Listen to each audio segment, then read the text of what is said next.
है वो तीनों लोकों में पवित्र मानी जाएगी।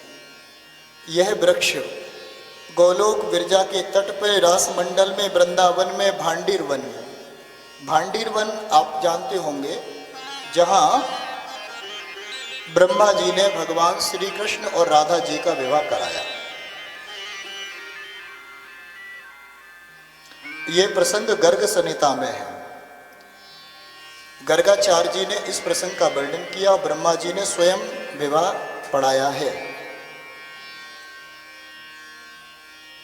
और ब्रह्म वैवर्त पुराण में इसका वर्णन आता है। भगवान भगवती राधा की दिव्य लीलाओं का वर्णन आता है। गर्ग संहिता में विस्तार से दिया।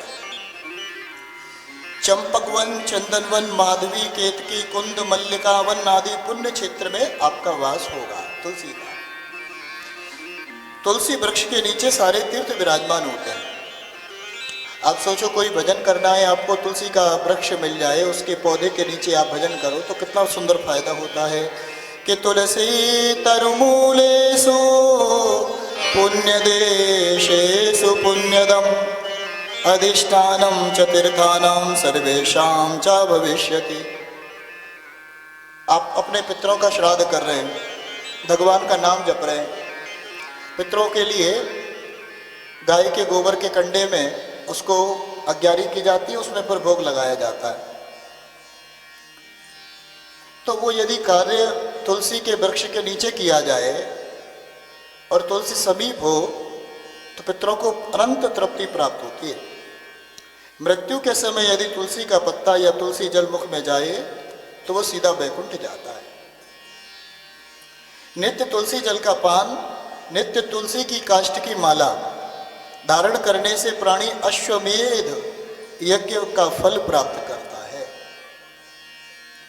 तुलसी का पत्ता हाथ में लेकर के कोई यदि संकल्प करे कि मैं ये काम करूंगा और यदि उस काम को पूरा ना करे तो चंद्रमा के अस्तित्व पर्यंत, जब तक चंद्रमा रहता है तो चंद्रमा के अस्तित्व पर्यंत कालसूत्र नामक नरक में जाता है।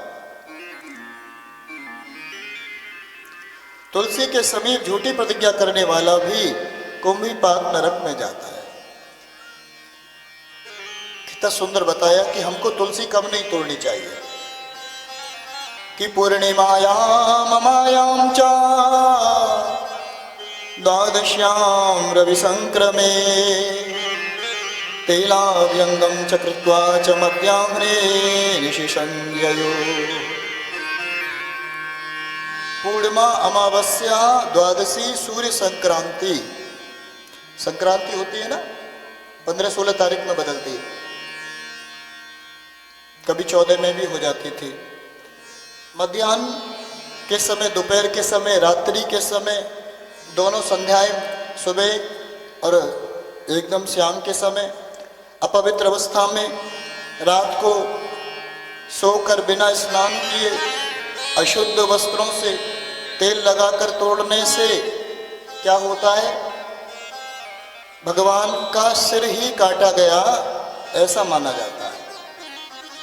अगर हम करें तो श्री हरि का सिर ही काटते हैं। योग कौन कौन से? वैधृति और व्यतिपात, 27 प्रकार के योग होते हैं पंचांग में। वार कौन कौन से वर्जित हैं जिसमें नहीं तोड़नी चाहिए? मंगलवार, शुक्रवार और रविवार। तिथि कौन सी है? अमावस्या और पूर्णिमा। संक्रांति बताई दी। और फिर एक और बात बताई कि अति आवश्यकता के समय शालिग्राम जी की पूजा के लिए, यदि अति आवश्यक हो तो शालिग्राम जी की पूजा के लिए आप वर्जित समय में भी तुलसी ले सकते हैं। वैसे नहीं तोड़ना। एक दिन पूर्व आप तुलसी का संचय करके रख लें और फिर उसके बाद में पूजा में काम ले लें उसे। तो तुलसी में विशेष इस बात का हमें ध्यान रखना है। बड़ा सुंदर शालिग्राम जी के लक्षण बताए, शालिग्राम जी की महिमा बताई है।